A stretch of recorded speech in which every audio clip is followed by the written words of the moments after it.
September 1939. The guns had barely fallen silent over Poland when a new kind of war began. A silent one, fought not in trenches, but in the cold, endless Atlantic. When Britain declared war on Germany, the seas became its lifeline and its battlefield. Every ship that crossed the Atlantic carried the nation's survival: food, fuel, steel, soldiers. Without those convoys, the island would starve. Germany's navy, the Kriegsmarine, had no hope of matching Britain's Royal Navy on the surface. But beneath the waves, a new weapon lurked: the U-boat. Sleek, deadly, and invisible, these steel predators would become the terror of the Atlantic. The first victim came within hours: the passenger liner Athenia, torpedoed without warning. Over 100 civilians died, and the message was clear: there would be no mercy at sea. For the next 6 years, the Atlantic would be a graveyard of ships, a battle stretching from the icy Arctic Circle to the sunlit waters of the Caribbean. It would become the longest and most brutal campaign of World War II, a war without front lines, fought in the darkness beneath the waves. By 1940, the U-boats hunted in packs. Under the command of Admiral Karl Dönitz, they developed a new and terrifying strategy: Rudel tactics, or wolf pack attacks. One submarine would shadow a convoy, silently reporting its position. Then, under cover of night, the pack would strike, dozens of torpedoes tearing into merchant ships before disappearing beneath the surface. The Atlantic became a killing ground. Flames danced on black water as freighters sank one after another. Survivors clung to wreckage, listening to the faint hum of engines vanishing into the deep. The ocean, once a route of commerce, became a predator's domain. Churchill understood the danger. The U-boat peril, he would later say, was the only thing that truly frightened me. Britain could lose battles on land and recover, but if it lost the sea, it would die. Every ship sunk meant fewer guns, fewer rations, fewer chances to fight another day. Yet even as the wolf packs feasted, new defenses began to take shape: sonar, depth charges, and the birth of the convoy system that would soon turn the hunters into hunted. Every convoy that left Halifax or Liverpool was a gamble against death. 100 ships moving at a crawl across the world's deadliest waters, escorted by a handful of destroyers and corvettes, their task simple but impossible: to survive. The men aboard merchant ships were civilians, not soldiers. Many had never fired a gun, yet they faced the same horrors as the Navy: torpedoes in the night, oil fires, freezing seas. When a ship went down, survival meant minutes before the cold claimed them. Still, they sailed again and again. Each vessel carried Britain's heartbeat: wheat from Canada, oil from America, weapons from factories half a world away. Without them, the lights of London would go dark. The convoy system became the arteries of the free world. In coded radio reports, they were known as HX, ON, and SC, dry letters hiding stories of unimaginable courage. Every arrival in port was a victory, every sinking a tragedy that went unseen by the world. The Battle of the Atlantic wasn't just fought by admirals and submarines. It was fought by cooks, sailors, radio operators, men who faced the sea and refused to yield. Life aboard a German U-boat was both triumph and torment. The crews were young, most under 25, living in a metal tube barely longer than a city bus. The air stank of diesel, sweat, and fear. They could go weeks without surfacing, listening to the sonar pings of their pursuers echoing through the hull like death knocking at the door. When a convoy was spotted, tension turned electric. Orders were whispered, torpedoes loaded, and then the strike. Seconds later came the explosion, the shudder of victory. Cheers filled the cramped compartment, but it was short-lived. Soon came the counterattack, depth charges raining down, bursting above and below, shaking the submarine like a tin can in a storm. For every ton of shipping they sank, U-boat crews paid in blood. By war's end, nearly 30,000 of the 40,000 who served would never return. They were both hunters and hunted, warriors in a war of shadows where survival was measured in silence. To the men on the surface, the ocean was endless, but it never felt empty. At night, when the stars vanished behind clouds, the sea came alive with ghosts. Torpedoes left glowing trails through the dark water. A single flash on the horizon meant another ship was gone. Convoys moved in blackout silence, forbidden to use lights or radios. Lookouts strained their eyes against the black waves, praying not to see the phosphorescent wake of a torpedo. When the explosions came, there was no warning, only fire. Ships split in two, their decks swallowed by oil and flame. Rescue was rare. Those who escaped the blast faced freezing water and darkness that stretched forever. Some ships carried hundreds, and within minutes only dozens remained. Yet still more convoys came. For every ship that sank, another left port the next morning. The Battle of the Atlantic had become a war of endurance. Victory would not belong to the strongest, but to those who refused to stop fighting, even in the blackest night. By 1941, the ocean had become a chessboard of steel and shadows. The Allies' answer to the U-boats was the Convoy, a moving fortress of merchant ships, protected by destroyers and corvettes that braved the same torpedoes they sought to stop. The escorts were few, their ships old and overworked. Many were converted fishing trawlers or hastily built Flower-class corvettes, small, slow, but armed with sonar and depth charges. Their crews were volunteers, farmers, students, men who had never seen the sea before the war. Each night, they listened for the faint echo of an engine beneath the waves. When the sonar ping came, the hunt began. Engines roaring, depth charges rolling off the stern, exploding in columns of white water. Sometimes they destroyed a U-boat. More often they found only silence. But those silent victories mattered. Each convoy that reached port meant factories kept running, cities kept eating, and Britain kept breathing. In that endless expanse of cold water, courage was measured not in medals, but in endurance.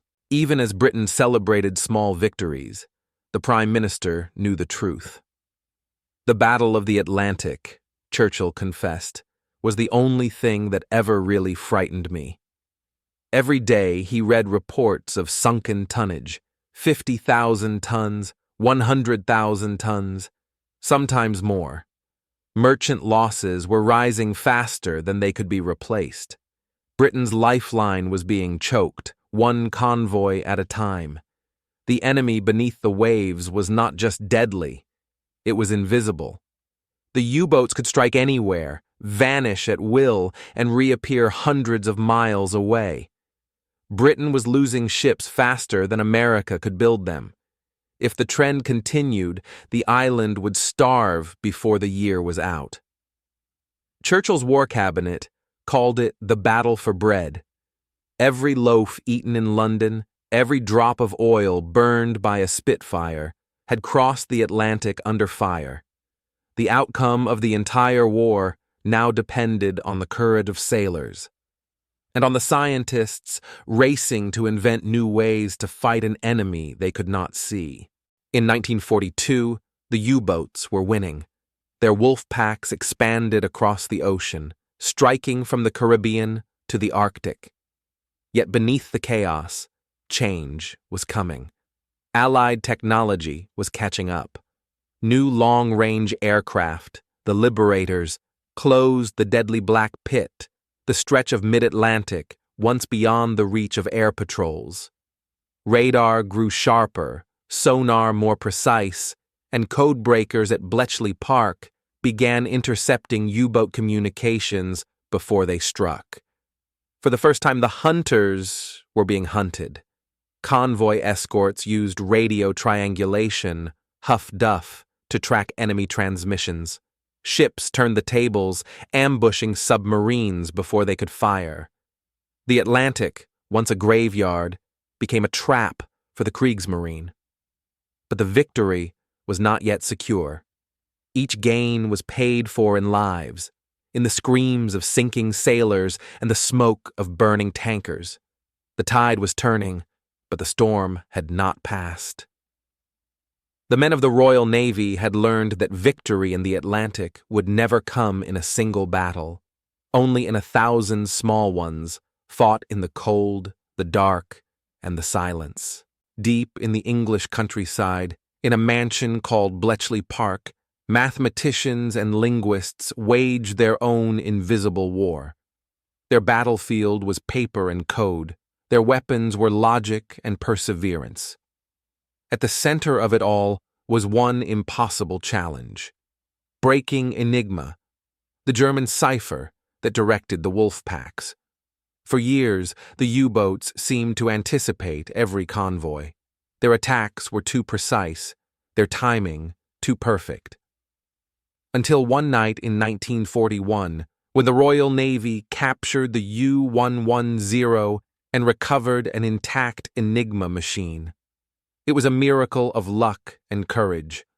With that, the tides of information began to shift. Messages once unreadable became clear.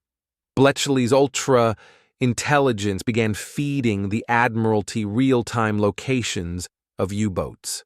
Convoys rerouted, ambushes avoided, hunters caught unaware. The codebreakers never saw the faces of the men they saved, and those men never knew who had saved them. But together, they changed the course of the war, one decrypted word at a time. While sailors braved the ocean, another army, one history almost forgot, worked in silence on land. They were the Women's Royal Naval Service, known as the Wrens. Young women who tracked U-boats, plotted convoys, and analyzed radio transmissions in secret naval rooms across Britain. Their hands traced the movement of ships across vast maps, their pencils connecting dots that meant life or death for thousands at sea. Some worked in signal huts along the coast, others in the decoding rooms of Bletchley Park. Many were forbidden to speak of their service for decades. They listened through static for enemy Morse code, detected faint echoes of submarines beneath the waves, and calculated convoy routes under the constant fear of being too late. Without them, the Battle of the Atlantic would have been lost long before the tide turned. When asked years later how they endured, one former Wren simply said, "We had no time to be afraid. If the Atlantic was hell, the Arctic was its frozen reflection." From 1941 onward, Allied convoys braved the icy seas to deliver supplies to the Soviet Union, tanks, planes, food, and fuel that would keep the Eastern Front alive. They sailed from Scotland and Iceland through the top of the world, hugging the deadly coast of Norway, where German bombers and U-boats waited like wolves. Temperatures dropped below -40 degrees Celsius. The men's breath froze inside their masks. Ice built up on decks until ships nearly capsized from the weight. When torpedoes struck, survivors had less than 3 minutes before the sea killed them. Convoys like PQ-17 became legends, shattered by Luftwaffe attacks, scattered across an ocean of fire and ice. And yet, they sailed again. British, American, and Soviet sailors endured the unendurable, fighting not just the enemy, but the elements themselves. Churchill called them the worst journey in the world. But those who survived said it was more than that. It was proof that courage could survive even in a world turned to ice. At the heart of the Atlantic lay a place sailors called the Black Pit, a vast stretch of ocean where no aircraft could reach and no help could come. It was here that the U-boats hunted most freely, where the waves hid monsters and the nights seemed endless. Convoys entered the Black Pit with dread. Radio silence was absolute. The escorts strained their sonar for the faintest ping, knowing that every sound might be their last. When a torpedo hit, it came without warning, a flash, a roar, and then cold silence. Survivors floated in the dark, surrounded by oil and wreckage, praying for dawn. It was the loneliest battlefield of the war, men fighting an enemy they could not see in a world where even the stars were often lost behind storm clouds. And yet, from that darkness came resilience. Each time a convoy crossed the Black Pit and reached land, it was a quiet miracle, proof that even the deadliest ocean could not drown the will to endure. By 1943, the tide had turned. The Allies had learned, adapted, evolved. New escort carriers carried aircraft deep into the Atlantic. Radar grew powerful enough to spot a periscope breaking the surface. The wolf packs that once ruled the ocean now found themselves ambushed by destroyers, depth-charged to pieces in the very waters they had once owned. The hunters had become the hunted. In the first half of 1943 alone, Germany lost over 150 U-boats, more than one every day. For the men trapped inside those sinking steel coffins, the sea that had once sheltered them became their grave. Admiral Dönitz, the architect of the U-boat war, watched his fleet vanish into the abyss. "The war at sea," he admitted, "has turned against us." For the Allies, it was a victory paid for in blood, but it was also redemption. The convoys began to sail without fear. The Atlantic, once a corridor of death, became the pathway of hope again. When the war finally turned in Europe, the Atlantic fell silent. The U-boat bases in France were abandoned. The hunters who survived limped home under white flags. Of the 1,162 submarines that Germany built, 784 were destroyed. 3 out of every 4. Nearly 30,000 men of the U-boat service never returned. Their graves were the cold depths of the sea they once commanded. The sailors of the convoys had no parades, no medals of glory. Their victories were measured not in banners, but in survival. They had kept a nation alive. Every loaf of bread, every tank that rolled through North Africa, every bomb dropped on Berlin, all had crossed that treacherous ocean first. Churchill called it the dominating factor of the war. Without the Battle of the Atlantic, there would have been no D-Day, no liberation, no victory at all.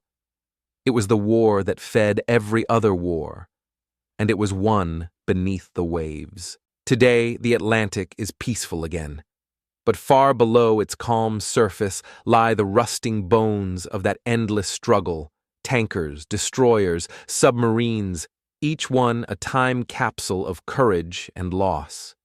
The ocean keeps their secrets, but not their meaning. The Battle of the Atlantic was not fought for territory or conquest. It was fought for survival, for the simple right of a free world to breathe.